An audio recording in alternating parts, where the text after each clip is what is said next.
Namaskaram dosto, welcome to Legal Disha. I'm Adv.Disha KarambarMulgaonkar, and today I will be telling you about the composition of arbitral tribunal, and in the event if the tribunal is not constituted, then what are the process.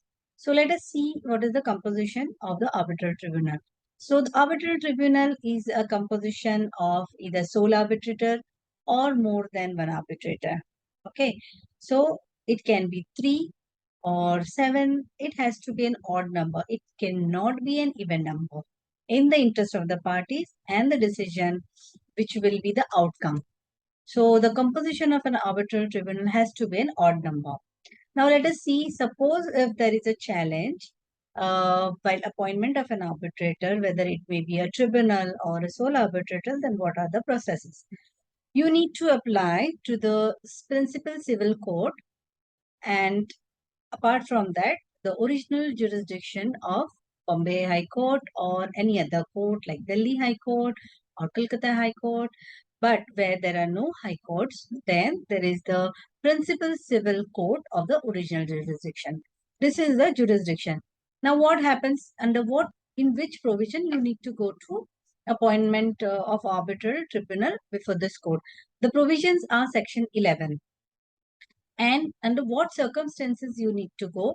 There are 3-4 circumstances. First one is where the parties do not respond when one of the parties sends a request for appointment of arbitrator as per the contract or as per the dispute clause mentioned in the contract, and the other side doesn't respond within a period of 30 days, then the the intending party needs to apply to the High Court or the principal civil court to get the appointment of arbitral tribunal or a sole arbitrator.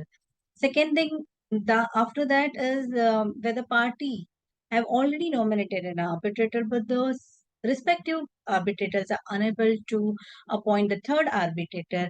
Then in that situation also, the parties can go to the court, respective court, and get the appointment of arbitral tribunal or a sole arbitrator. Another important thing comes here is like the process are not followed by the parties while appointment of the arbitrator or later on, then also the party who has an objection can apply to the court saying that the process adopted or mentioned in the contract has not been followed, and therefore we need the appointment to be considered under section 11 from the respective court.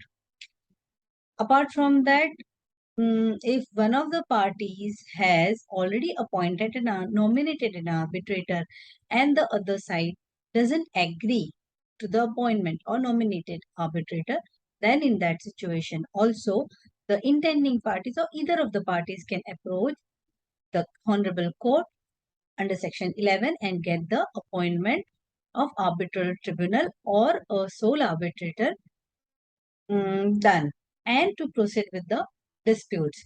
So friends, I hope today's session was interesting, and if you understood and enjoyed my videos today, then you can like it, subscribe it, and share it. Thank you.